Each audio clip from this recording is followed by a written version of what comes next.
জি, আজকে আমরা মোবাইলে সোশ্যাল মিডিয়ায় দেখছি, আমরা অনেকের মুখে শুনেছি, মুসলমানরা অনেকে বলেছেন যে হুমায়ুন কবির হচ্ছে বিজেপির দালাল, নওশাদ সিদ্দিকীকে বিজেপির দালাল বলেছেন।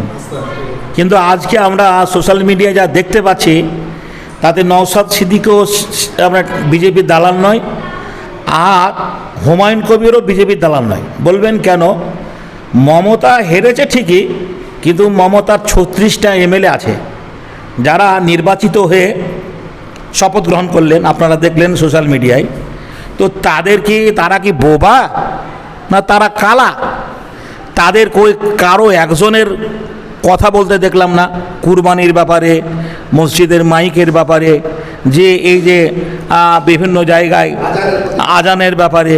তারপরে এই সেদিনকে দেখলাম না কোথায় আপনার এই নওশাদ সিদ্দিকী পাস করেছে ভাঙড় থেকে, আর সেখানে ওই হাওড়া এসে একটা মানে ভাঙচুর হচ্ছে সেই জায়গায় একবারে সে কি ওই জিসিপির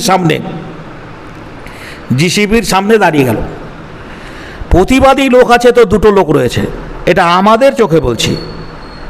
আপনারা যারা বলেছিলেন যে ও বিজেপির দালাল, তা এখন তো জাতির পক্ষে কথা বলছে দুটো লোক।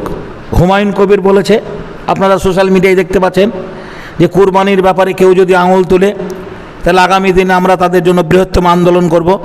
নওশাদ সিদ্দিকীও বলেছে কোনো ভয় নেই, নির্ভীকভাবে আপনারা কোরবানি করবেন, যাতে কোনো বিধর্মী ভাইদের অসুবিধা না হয়, যে তারা বিধর্মী ভাইরা যেন কষ্ট না পায়, রক্ত মাংসগুলো এদিক ওদিক করবেন না, একবারে মানে সীমাবদ্ধ জায়গায় করবেন, পবিত্র জায়গায় করবেন, যাতে কারো অসুবিধা না হয়।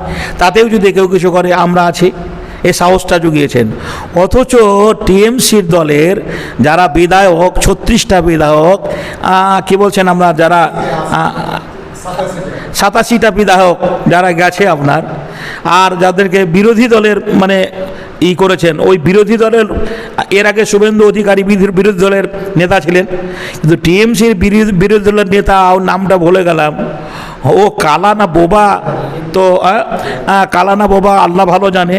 ওকে তো দেখতে পায় না, ওকে দেখতে পায় না সোশ্যাল মিডিয়ায়, ওকে দেখতে পায় না, কোনো কথাই শুনি না। তাহলে আগামী দিনে আমরা মুসলমান, বলুন জি কাকে ভালো বলবো? বিচার করার দায়িত্ব জনগণের উপরে, বিচার করার দায়িত্ব জনগণের উপরে। 5টা বছর অপেক্ষা করুন।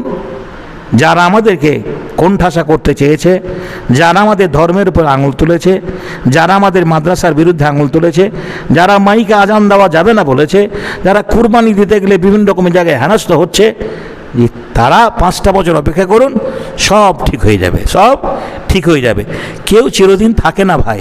জি, আসার যাওয়া দুনিয়ার নীতি, শোনো গো বন্ধুগণ, আজ আমি গেলে কাল তুমি যাবে, নিস্তার নেই কোনোক্ষণ। সবারই আসা যাওয়া। আজ সে ক্ষমতার বলে যদি সব কিছু করে তো আলহামদুলিল্লাহ করুক, এ তো থাকবে না চিরদিন। যে শক্তি ক্ষমতা থাকবে না তাকেও যেতে হবে, এটা মাথায় রেখে যে কেউ উত্তেজিত হবেন না। জি, বিভিন্ন রকমের সোশ্যাল মিডিয়ায় একজন বক্তব্য একরকমভাবে দিবে, তাতে উগ্র হবেন না। শান্তি শৃঙ্খলা বজায় রেখে আমরা যেন আমাদের ধর্মের বিধানকে মানতে পারি। আল্লাহ রাব্বুল আলামিন আমার যেন তৌফিক দান করেন। জোরে বলুন আমিন।